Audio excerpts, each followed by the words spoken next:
day you are going to have. Me, I always start my day with a fresh cup of my favorite MX3 coffee. Mahalagang paalala, ang MX3 capsule ay hindi gamot at hindi dapat gamiting panggamot sa anumang uri ng sakit. Amoy forever. Amoy LQ.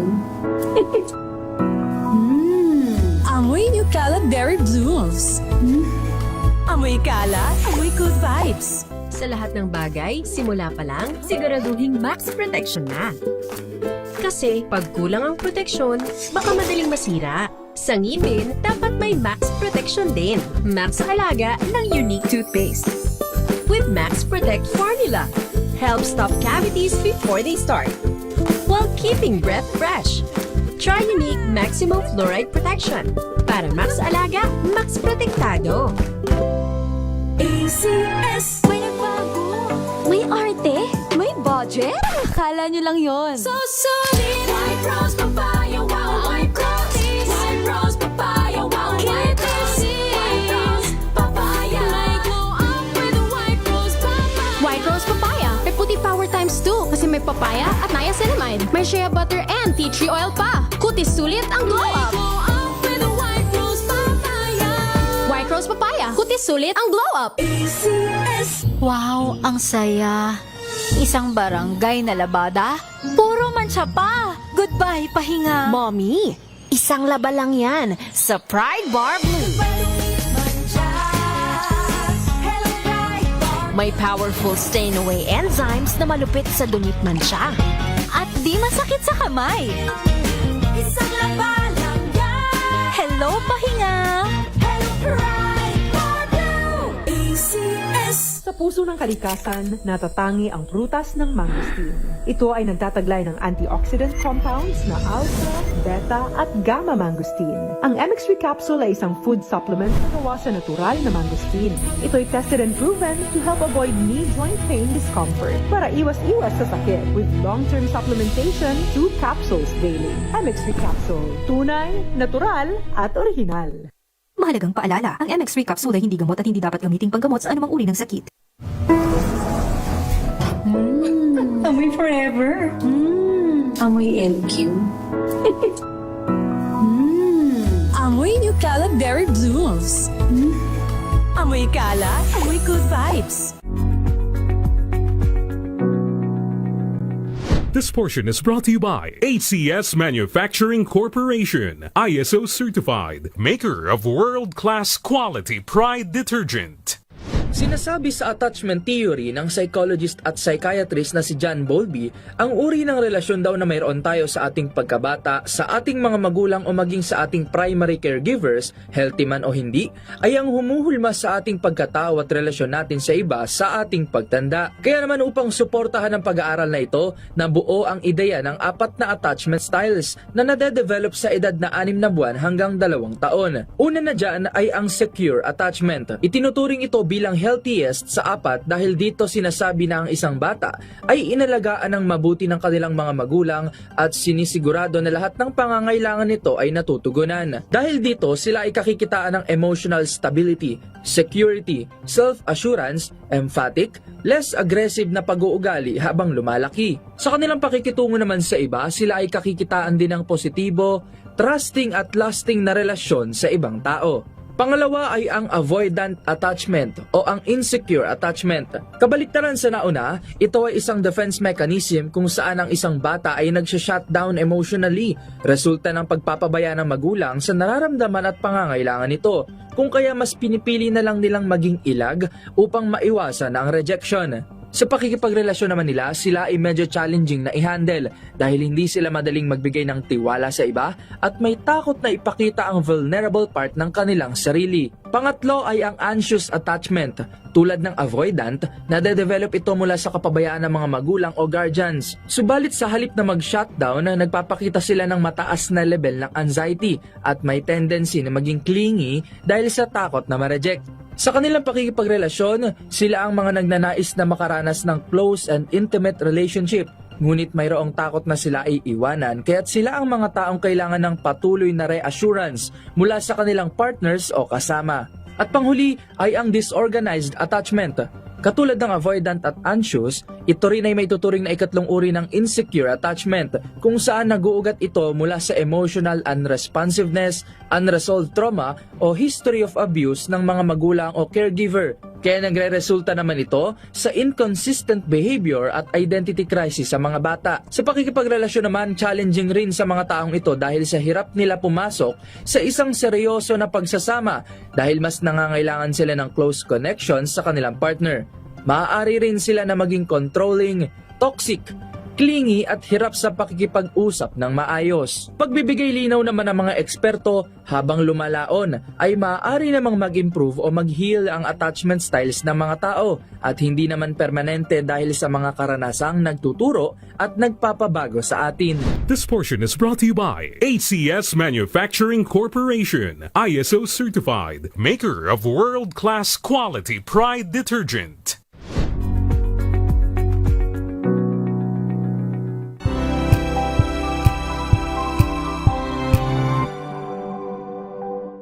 Alamin ang mga maiinit na isyung pambayan, mga RH. Pilipinas ang ating oras, 10:14 ng umaga. Sit back, relax, at makipagkulitan sa inyong favorite besties tuwing Sunday morning. Samot-saring usapan, anything from A to Z. Sagot na yan ng Diyosa ng Bayan, Diyosa Cruzat, at ng nag-iisa hiyas ng radyo, Wina Pearl Hesoro sa Huntahan. Huntahan.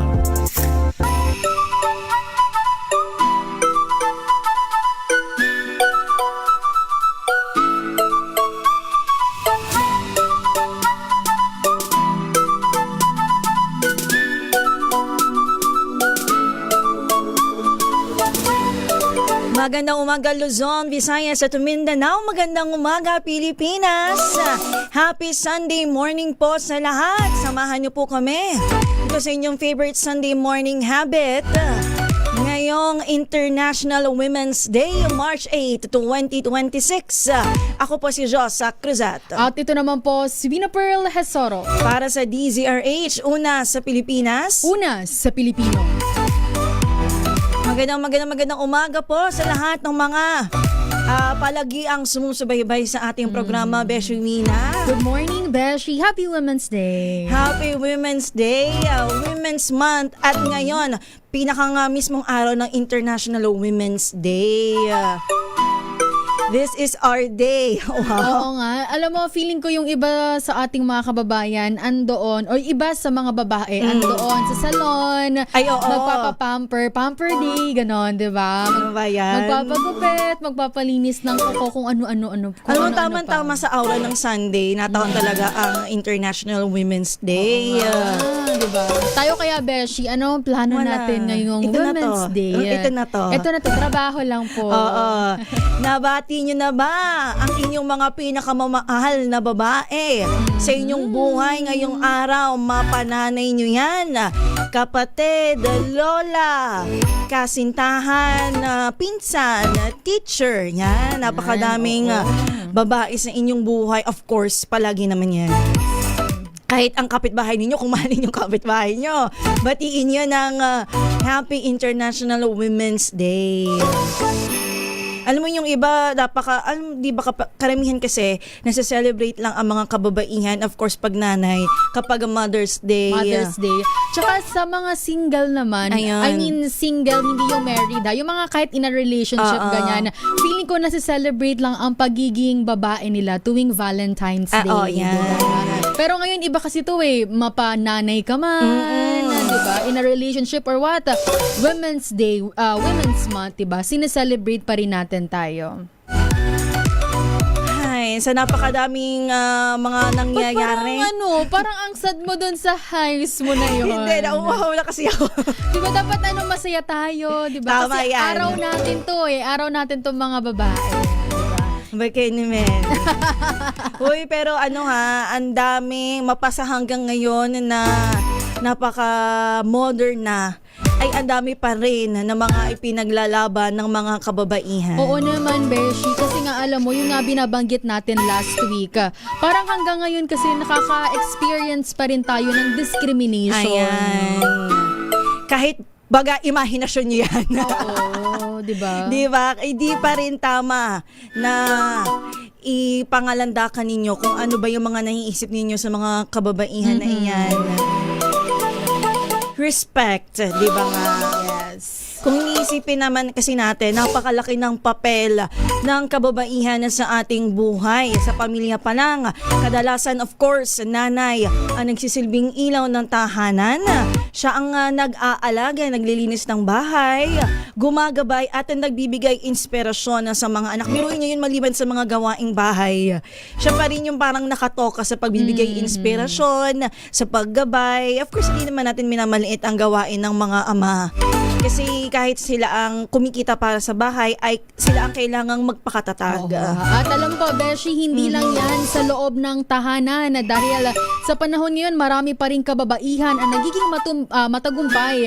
Ito ay sa iba't ibang larangan naman, Beshi, tulad ng mga pagnenegosyo, education, science, media, at pamahalaan. Diba? Marami tayong mga nanay, mga babae dyan na sa ngayon, very boom sila sa negosyo. Oo, yan. Online selling, yung mga ganon-ganon, di ba? Usong-uso yan, Beshi. Nag-online selling. Ang maganda doon na ipagsasabay nila ang pagiging nanay at ang pag-angat sa mundo ng negosyo, di ba? Napaka-inspiring. Kaya dapat today ay inspired lang talaga tayo. Pero alam mo, Beshi, matanong ko lang sa'yo, sumagi na ba sa utak mo Hindi na? pa. Hindi pa ba? Wala pa nga eh. Hindi pa nga tinatanong. Pero sumagi na ba sa utak mo yung thought na parang gusto mo na rin maging or magtayo ng negosyo, maging negosyante, ganun? Kasi kung hindi, parang kung titingnan mo sa ngayon, online ha, Beshi, makikita mo na karamihan sa mga negosyante ay babae. Mga CEO, talagang mai-inspired ka na talaga. Pero kasi kung ako sa akin, para sa sarili ko, parang hindi pa ako handa. Hindi ka pa handa? Hindi kasi hindi naman kasi hindi business-minded yung utak ko. mo. Siguro kung business-minded yung utak mo, pwede, no? Pwede na. Kasi syempre, hindi biro ang magnegosyo. Nandiyan na maglalaga ka ng pera, tawag dito, pupuhunan ka, magbabagsak ka ng puhunan. Kailangan na masinop ka, masipag ka. Talagang wala pa tayo doon. Magtitake ka ng risk, Beshi, di ba? Parang sa stage ng buhay ko ngayon, parang hindi pa. Hindi pa. Of course, meron mga mas bata pa sa akin, mas kaya nila. Kung kaya naman ninyo sa tingin ninyo at meron naman kayong katuwang para diyan, why not, di ba? Pero syempre kailangan isipin natin lahat ng aspects. Kaya nga, alam mo ba, Beshi, na humahanga ako sa mga nakikita ko online. Yung mga bata pa, yung mga young CEO, ganun. Alam mo, yung mga bata before, di ba, estudyante, nagtitinda sila. Di ba, may dala-dala silang mga paninda. Siguro yun yung mga business-minded na ngayon ay talagang umaangat na sa mundo ng negosyo. Tanda ko pa yung ilan sa mga klase ko dati nagtitinda ng espasol sa loob ng classroom. Bili-bili na kayo dyan. Tapos may ilan sa kanila ngayon ay negosyante na talaga. Totoo. Yun yung talagang bata pa lang sila. Parang nahubog na sila ng panahon. Na talaga ng panahon. Ng pagsubok ng buhay. Yun. Mga ganon. Yun yung mga naman ng mga tao na deserve yung tagumpay nila ngayon. Pero yung mga hindi pa naman nagtatagumpay ngayon, don't you worry. Merong plano ang Panginoon sa iyo. Siyempre, bigyan mo lang yan, lagyan mo ng konting sipag. Hindi lang lagi umaasa tayo sa panahon, sa Panginoon. Pwede tayo magdasal para bigyan tayo ng gabay at sapat na pananampalataya. Pero nasa Diyos ang awa, nasa tao ang gawa. Parati rin nga, Beshi, sinasabi ng nanay ko sa akin na kung hindi pa talaga oras, hindi pa tamang panahon para sa'yo, hindi pa yan ibibigay. Alam mo yung may mga tao kasi na hindi lang to sa mga babae kundi sa lahat ng tao na parang itong gusto ko, apply ako dito, ganyan. Pero in the end, parang hindi sila naging matagumpay sa kanilang gusto sana tahaking journey. Pero kasi may ibig sabihin yan. Ibig sabihin nun, hindi yan ang para sa'yo. Pero hindi ibig sabihin na hindi yun ibinigay sa'yo, mag-stop ka na sa gusto mo sa buhay. Kailangan mo pa sigurong sumika pa, di ba? Try and Mag-venture try out. until you succeed. Di ba? Dami na Parang Women's Month lang yung topic natin. Tapos napunta tayo sa ganun-ganun. Ang daming branch. Ang daming mga lumang ang tawag ba dyan? Kasabihan na nabibigay ko ngayon na halataan na paghahalataan. Paghahalataan tayo. Ang dami natin pag-uusapan, of course, nasimulan na natin to last week sa pagbukas ng Women's Month, pero hindi naman masama na paulit-ulitin natin. And of course, lalo na ngayon, Beshi, ito talaga ang araw nating mga babae. Diba? Sana mamaya may pumasok na cake dyan, no? na parang tayo lang babae. Na parang tayo lang babae sa news center.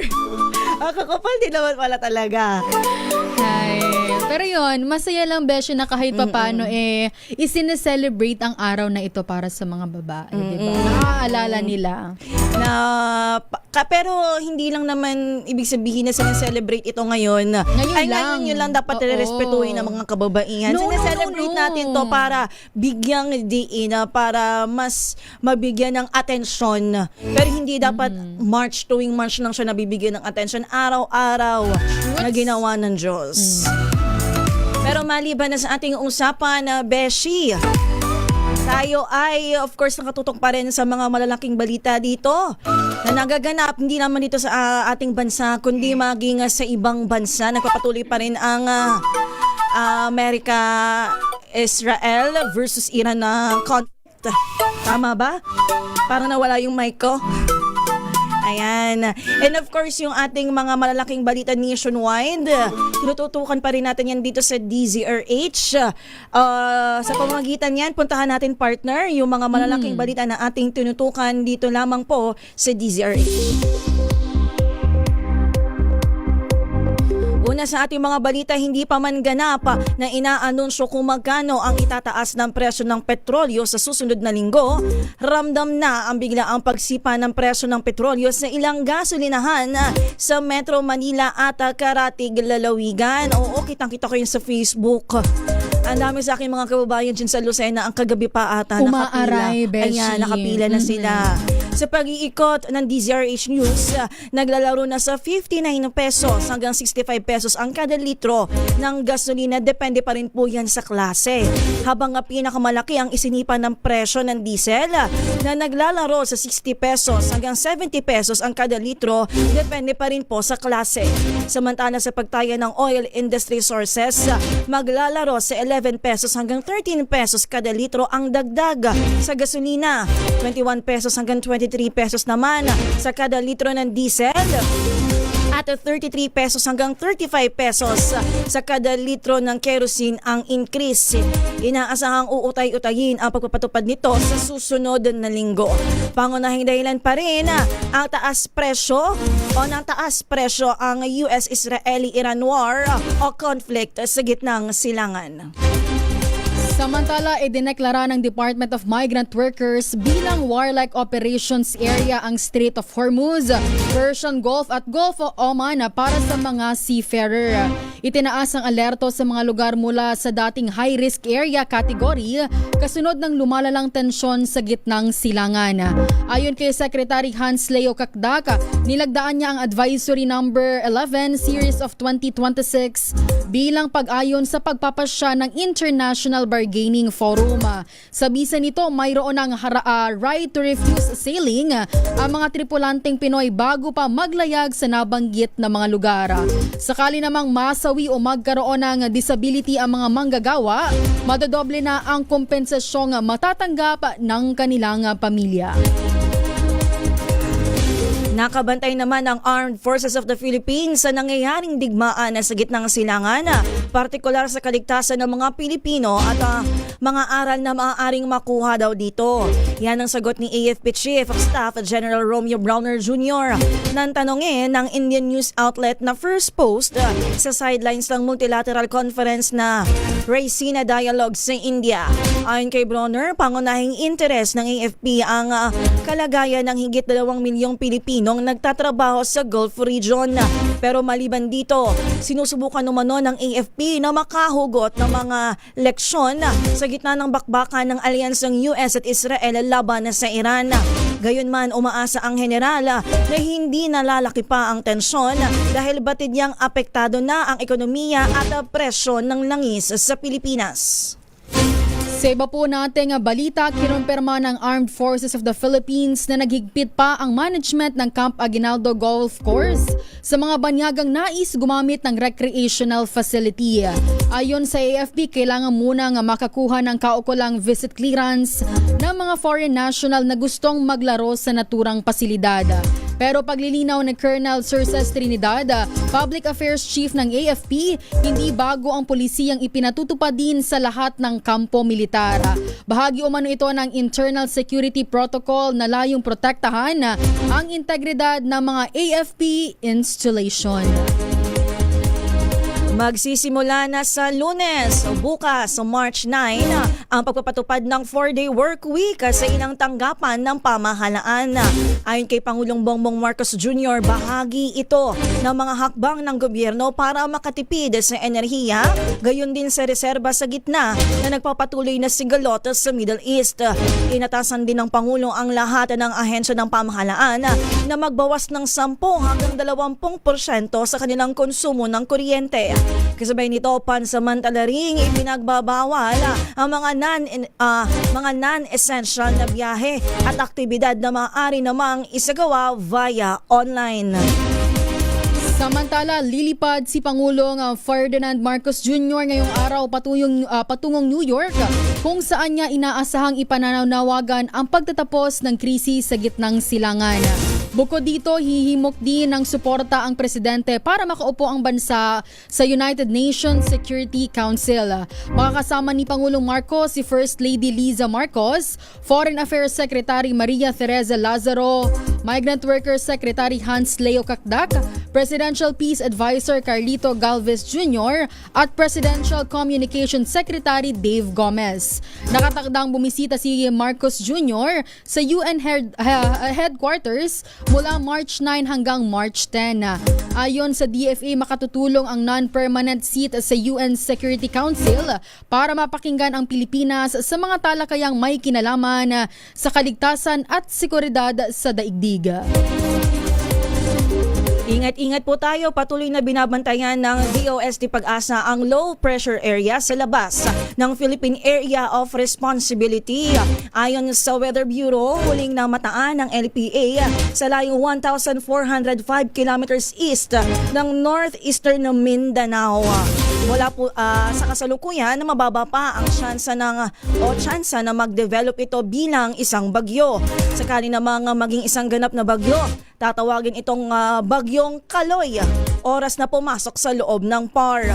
Una rito nanawagan ng DOST Pag-asa na dapat ay paghandaan ng buong bansa ang posibleng matinding epekto ng El Nino at sa nalalapit na pagpasok ng dry months o mainit at maalinsangang panahon.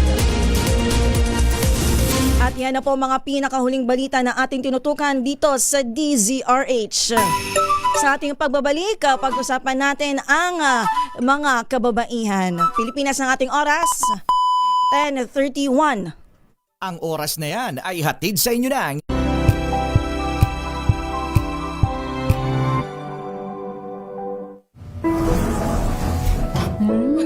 Amoy forever. Amoy LQ. Amoy Nucala Berry Blooms. Amoy kalat, amoy good vibes. May nagbago.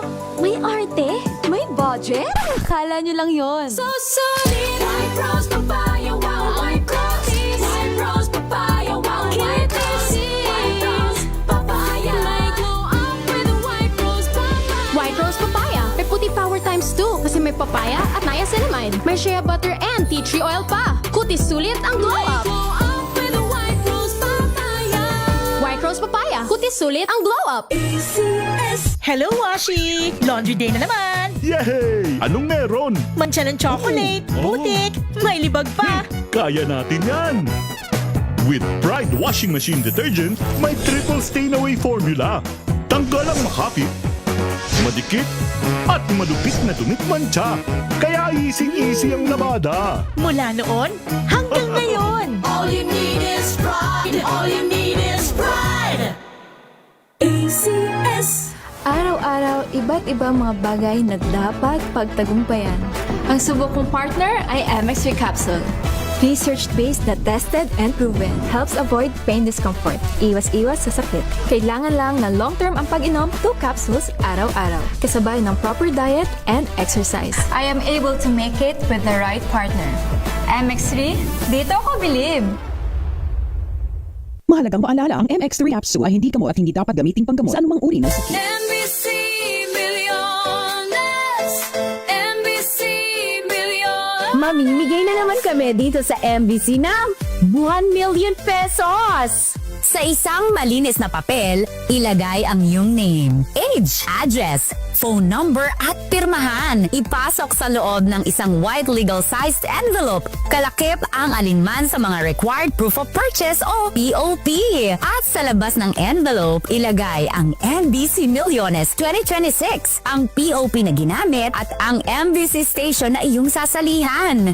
Ihulog ang iyong entry sa mga drop boxes na matatagpuan sa MBC station sa inyong lugar. DZRH, Love Radio, Yes FM, Easy Rock, Aksyon Radio. Pagkakataon na manalo ng hanggang 1 million pesos sa Grand Draw at libo-libo pa in cash prizes sa 10 weekly draws sa mga MBC stations nationwide. Dito sa MBC Milliones 2026. Sali na! MBC Milliones is brought to you by Pride Detergent, Smart Dishwashing, Shield Bath Soap, Unique Toothpaste, White Rose, Charm Fabcon, Star Wax Floor Wax, San Miguel Pale Pilsen. See posters or visit our Facebook page for more details. Promo period is from January 10 to March 27, 2026. DTI Fair Trade Permit number FTEB 244864, series of 2025. Drink responsibly. Amoy forever. Amoy LQ. Amoy New Cala Berry Blooms. Amoy Cala, amoy good vibes.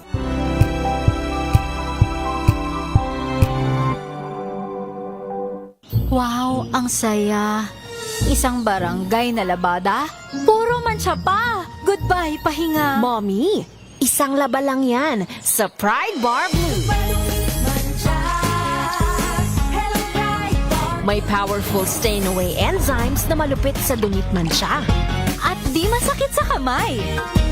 Isang laba lang yan. Hello, pahinga. Hello, Pride Bar Blue. ACS.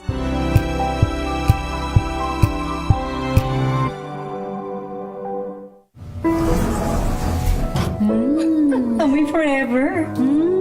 Amoy LQ. Amoy New Cala Berry Blooms. Amoy Cala, amoy good vibes.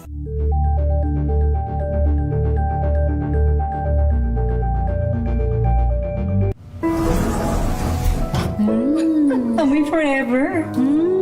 Amoy LQ. Amoy New Cala Berry Blooms. Amoy Cala, amoy good vibes.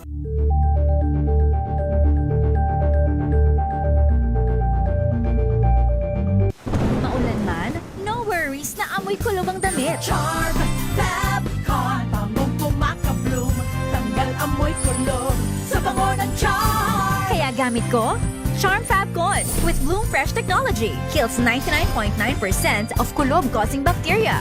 May aroma burst pa of thousands of flowers and berries. Ang sampay sa loob, no amoy kulob. Bangong pumakabloom sa charm. Charm Fabcon. ACS.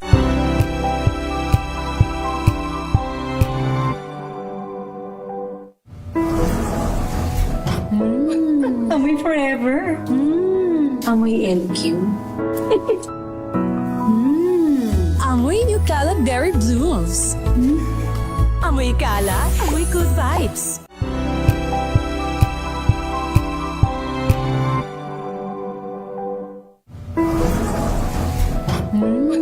Amoy forever. Amoy LQ. Amoy New Cala Berry Blooms. Amoy Cala, amoy good vibes.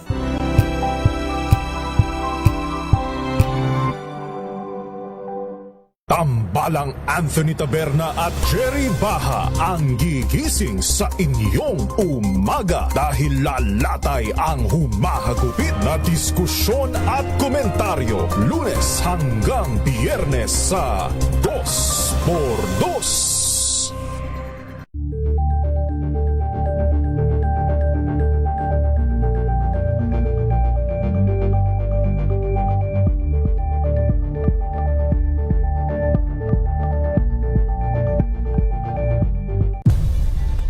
Nagsimula sa pangarap hanggang sa maabot ang tagumpay.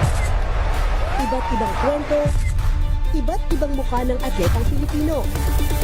Mas pinatindi, mas pinalakas, at mas pinaaksyon sa Match Point tuwing Sabado, 12:30 ng tanghali sa DZRH TV.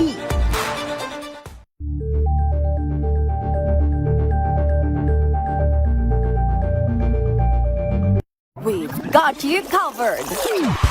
From the hottest hits, exclusive interviews, kilig to the bones fan meet experience, and hataw performances of your favorite stars. Saturdays, 12 noon, dito lang sa DZRH TV.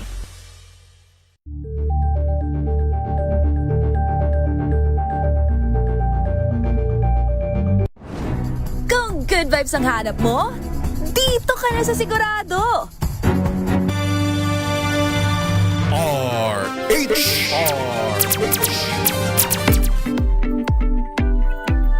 Ang ating oras 10:39 na po ng umaga. Pinag-uusapan po natin ang selebrasyon ng International Women's Day. Ngayon pong March 8, 2026, araw ng linggo.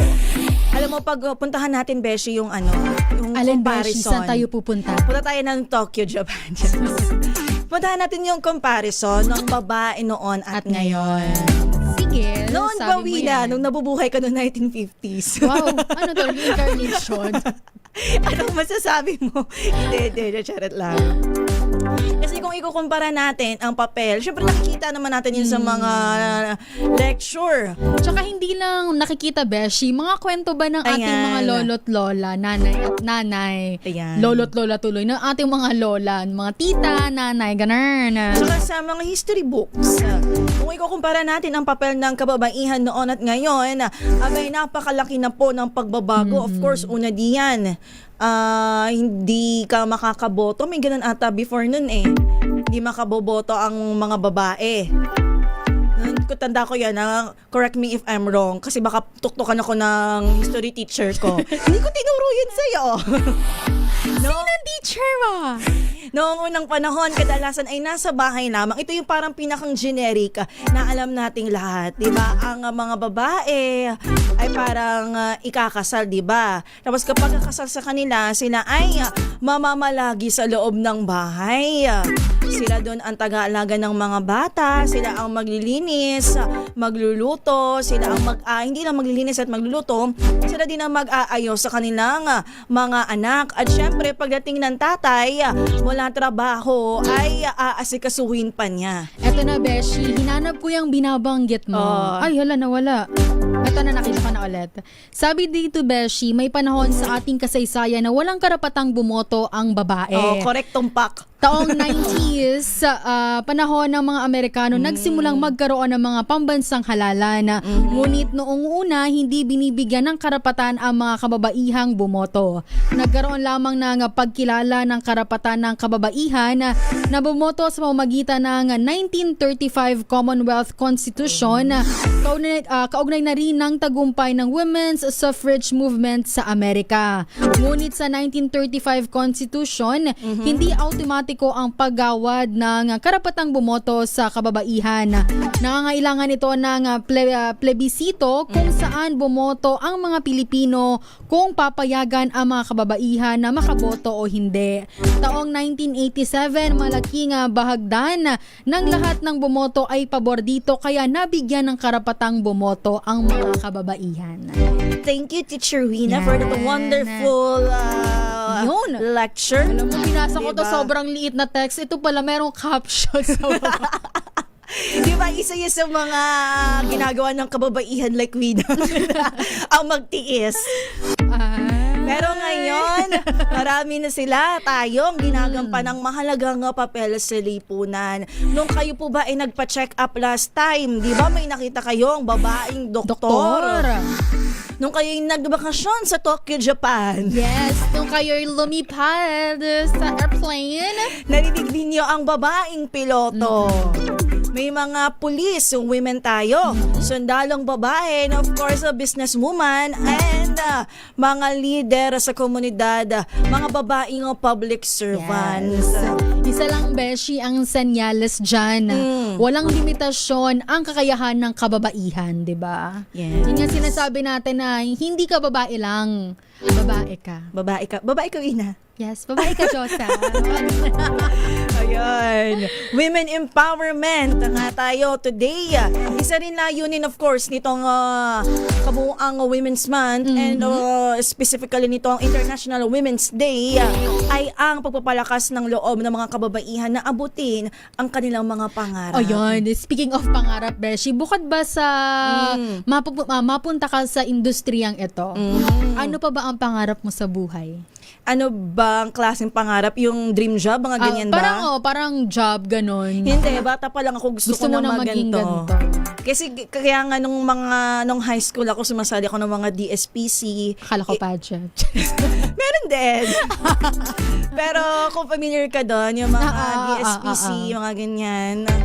Yun, sumasali talaga ako doon kasi gusto ko yung mainly nga broadcasting ang gusto ko. Tapos nung nalaman ko, gagawa ako ng balita.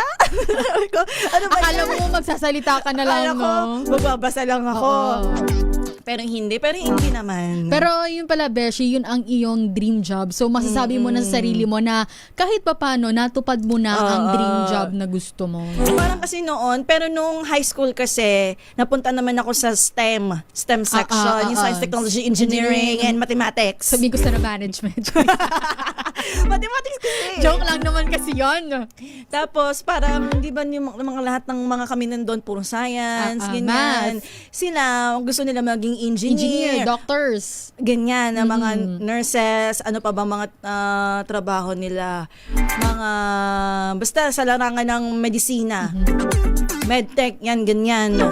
Tapos parang sa isip ko, sige, pwede din. Gusto mo na rin, gano'n. Kasi maganda naman. Pero parang, parang, biruin mo yun, 4 years yun ang pinag-aaralan mo. Parang, na-overwhelm ako. Okay.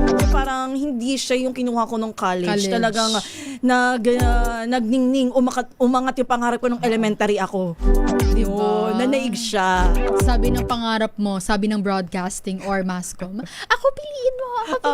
Ganun. So yun, naging mas komportable ako sa masscom. Wow, naisingit mo yun. Pag-usapan natin naman yung dream job ni Wina sa ating pagbabalik. Gusto ko yung segue mo doon. Gusto ko yun, akala mo ako lang ha. Okay, wag nyo kaming imanan, baka gusto nyo kaming i-judge. Ayun nga pala, Beshi, hindi tayo nag-plug ngayon, di ba? Pwede kayong mag-comment, live tayo sa ating DZRH News Television via YouTube. Live din tayo via Facebook sa pamamagitan ng DZRH News na papanood sa madaming cable channel at pwede kayong makipaghuntaan sa amin through messages, text messages. Yan. Ang aming pong text line na 0919-2826-485. Pwede nyo po dyan ipadala kung ano po ba yung mga pangarap nyo dati na gusto nyong maabot. Pero ngayon, ganito yung naabot nyo. Ganyan-ganyan. Maghuntahan po tayo. Makipag-chikahan po kayo sa amin. Ulitin ko lang po ang aming text line na 0919-2826-485. Babasahin natin ang inyong mga comments sa ating pagbabalik. Ang ating oras, 10:46 na po ng umaga.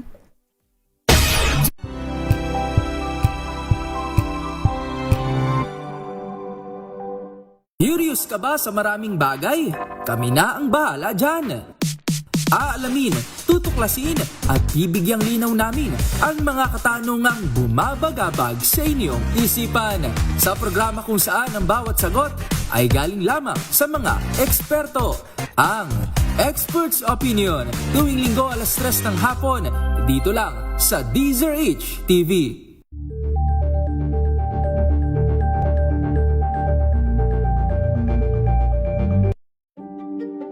Buklatin ang mga pahina. Pakinggan ang boses ng lipunan. Tunghayan ang mga issue mula sa ibang katayuan. Nakakalungkot kasi deserve ba namin ng ganito? Na hindi nila alam kung ano talaga yung kanilang mga karapatan.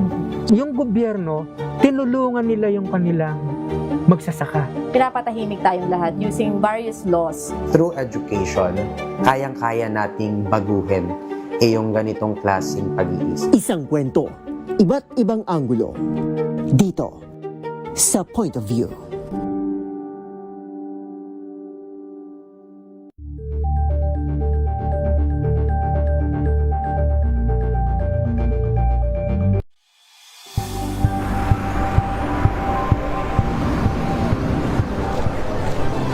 Ating mga eksperto dito lang sa Expert Opinion. Ito ang The Better News. TNVS, trending and isang kwento, iba't ibang anggulo.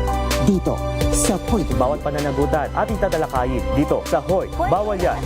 Pilipino, dito lang sa DZRH, match up on entertainment and lifestyle. Ito ang MBC TV Network News. Una sa Pilipinas, una sa Pilipino.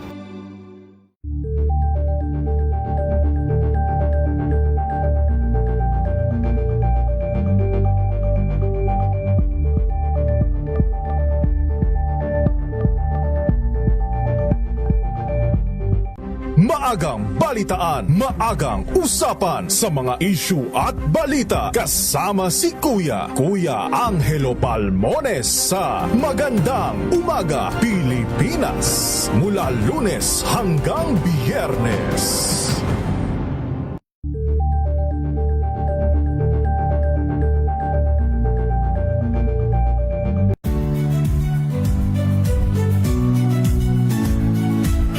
Magandang araw mga kaibigan.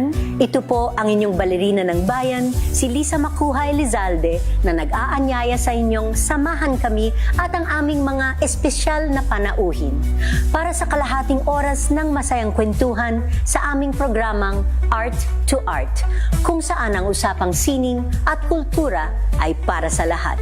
Huwag kaliligtaan, tuwing linggo, alas 3:30 ng hapon, dito lamang sa DZRH Radio, DZRH TV, at via online streaming.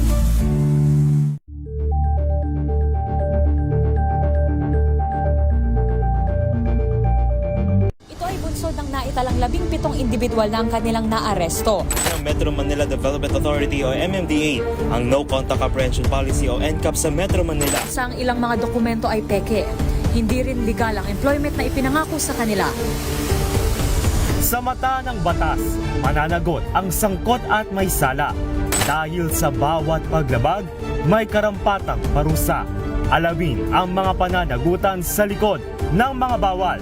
Dito sa Hoy, Bawal Yan, tuwing Sabado, alas 11:30 ng umaga. Dito lang sa DZRH TV.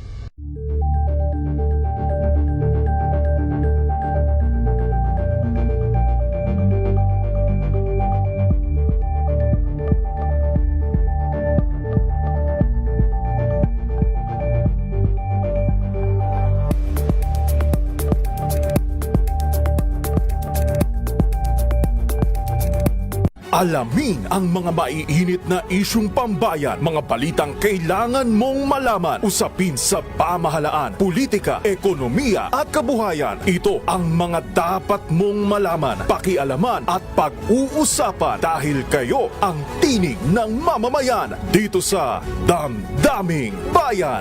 Live sa DZRH Radio, DZRH TV at DZRH Digital. Kasama sinalakay Deo Macalma at Elaine Apit. Araw-araw, Lunes hanggang Biyernes. Damdaming Bayan.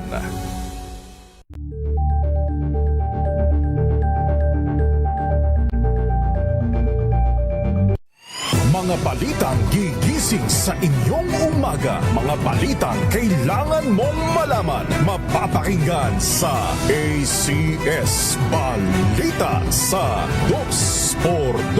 Kasama sina Anthony Taberna at Jerry Baha. Lunes hanggang Biyernes.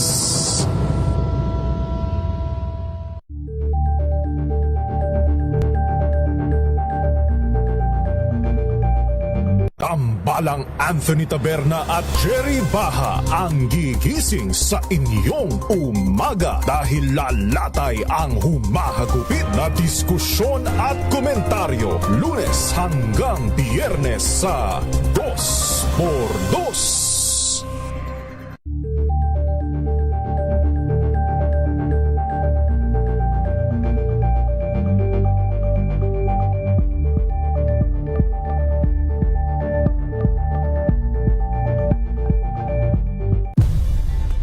Nagsimula sa pangarap hanggang sa maabot ang tagumpay.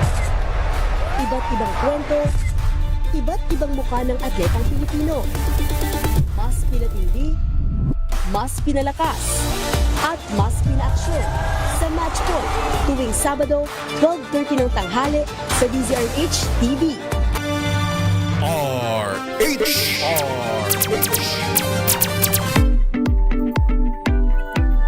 Meron na lamang po tayong 7 minuto bago mag alas 11 ng umaga, kaya ihabol na natin yung dream job ni Mina Pearl. Pero bago ako, Beshi, basahin muna natin ang comment ni Ma'am Teresita Atienza. Ay, go. Sabi ni Ma'am Teresita Atienza, ang natapos niya ay chemical engineering, tapos pumasok siya sa board. Wow. Pero parang hindi ko nagamit kasi naging housewife si Ma'am Teresita. Si Habi na lang ang naghanap buhay. Pero ngayon gusto ko palang maging chef. Ay, wow. Diba? Pwede naman yun luto-luto, ganyan. Ay, di ba parang nabanggit ni Ma'am Teresita before nagbe-bake siya? Tama ba? Siya ba yun? Oo, si Ma'am. Alam mo, parang gusto ko yung nalalaman na natin yung buhay ni Ma'am Teresita. At meron pa siyang isang comment. Anong version? Pinag-usapan natin yung papel ng babae noon sa ngayon. Sabi niya, ang kaibahan ng kababaihan noon at ngayon ay kalimitan mas maraming anak ang mga wife noon. Totoo. Kasi yung mga tatay at nanay ko, ang dami nilang magkakapatid. Oo. Alam mo, di ba napakwento tuloy ako? Sina Papa, kung di ako nagkakamali, sila ay 14. O, di ba? Di ba? Kami 7 anak noon. Ngayon 2 or 3 anak lang. Siguro may kanalaman din sa economy. Di ba? Kasi siguro, Beshi, hindi rin kasi uso noon ang family planning. Family planning, ay tama. Family planning. Sabi ni Sir Bentong dito, Beshi, ay Banong pala. Sabi ni Sir Banong, may mga kasamahan din daw siyang mga seawomen on board. Wow, kudos po sa inyo mga kasamahan. Ingat po kayo dyan. Ay, nako. Tapos, meron din dito nag-share sa atin, basahin na din natin kasi nag-effort siyang mag-type. Si Sir Ohen Sudi. My first choice, ito daw yung kanyang dream job, is architecture. Second choice ay civil engineering. Namahalan daw siya pareho. So, ang third choice niya ay web developer. Ngayon, IT undergrad daw siya. Nagtatrabaho siya bilang image editor sa isang printing company. Wow. At least may kinalaman sa technology pa rin. Parang doon talaga yung punta ng iyong direction sa buhay. Meron naman tayong 4 minutes. Kaya pagkwentuhin na natin si Mina Pearl. Ito na nga, Beshi, kukwento ko na sa'yo. Noong bata pa ako, noong as in elementary, ganyan, ang gusto ko talaga ay maging isang teacher. Sabi ko kasi na nakikita ko si mama. Oo. Di ba, syempre, ganyan yung bata Kung sino yung nakikita niya, yun ang gusto niya maging paglaki. So, gusto ko maging teacher. Ayun. Habang lumalaki, high school ako, inaalagaan ko yung aking lola. Caregiver. Hindi, Beshi. Nurse. Gusto ko maging nurse or doctor. Pero alam mo ba, Beshi, hindi yan nawala sa aking puso hanggang noong magka-college na ako. Napapaisip ako, ano bang gusto ko? Gusto ko bang maging nurse? Gusto ko bang maging doctor? Diba? Tala mo nung high school tayo, meron tayong tinitake na exam. Yan, oo. Tapos meron doon parang result. Kahit noong elementary, Beshi, yung NCAI. Ayan. Oo, diba? Yan yung kung parang ina-assess niya, ano ba talaga ang para sa'yo pag college ka, diba? May lumabas ata sa akin doon, parang may kinalaman sa agriculture. Alam mo ba, Beshi, kung anong lumabas sa akin doon? Maging isang, nun. Maging isang wala. Maging madre. Maging madre, isang Beshi. sister. Dumating sa point ng aking buhay na may kumukuha talaga sa Oo nga. akin. Nakwento ko yan sa'yo, Oo. Beshi, di ba? Pero yun, hanggang sa malapit na ako mag-college. Bakit ka naman napunta sa broadcasting? Meron akong tita na nagtatrabaho sa isang network. Tapos doon nalaman ko. Tapos tandang-tanda ko talaga, Beshi, simula elementary. Si mama at si papa, yan ang pangpagising nila sa akin. Balita. Okay. Tapos yun na, hanggang sa na-realize ko siya noong magti-take na ako ng entrance exam for college. Sabi ko, parang ito ang gusto ko paglaki Broadcasting ko. Broadcasting. na. Kasi nga, syempre, namulat din ako, Beshi, sa Girl Scouting, diba? So, ang boses talaga nating mga kababaihan. Kailangan natin ipagsigawan. Tapos, nagsilbi din tayo sa ating komunidad. Ano talaga? Uy, grabe talaga ang achievement ng Beshi kong to. Tama. SK Kagawad yan. Oo, yun nga. Kaya, ang ending ko, Beshi, ito ang pinili ko. Hindi talaga ako nagdalawang isip nung kailangan ko nang mag-encircle kung anong gusto ko. Oo, mga ganyan. Sabi ko, go! Tayo ay maging broadcaster. Yan. Tagapagatid ng balita. Ng mga tamang impormasyon. Ayan. Kaya po nasa inyong harapan ngayon si Wina Pearl. Yes. Kung hindi po dahil sa mga balita, wala po ata ako ngayon. Wow! Na para ba? May bago tayo magtapos, of course, batian portion na tayo. Babatiin ko muna first and foremost na Happy International Women's Day. Dumadakak na tayo dito. Pwede bang ikaw muna bumati? Mag-iinom lang ako ng tubig. Okay, sige. Unahin ko na po. Happy International Women's Day sa aking nanay, Mama Gina, sa aking tita, mga aking tita dyan sa Sorsogon, sa Bicol Region. Yan, Happy International Women's Day. At syempre, magandang umaga din sa aking papa na parating nanonood sa atin, Beshi. Papa Ayan. Edwin. Hello po. Hello po. Anong ulam natin ngayong lunch? Wag mo na akong pagutumin. Wag mo na kami inggitin dito. Oo. Ayan. Ayan. Sa aking mga kapatid din dyan, sa Sorsogon, aking mga pamangkin. Hello, see you soon. Ayan, dahil nakainom na ako ng tubig. Mabatiin ko na ng Happy International Women's Day. Of course, ang aking Mother Earth na si Vicky Cruzet na palaging nakatutok sa mga programa na inuupuan ko. Hindi, sa lahat ng programa ng DZRH.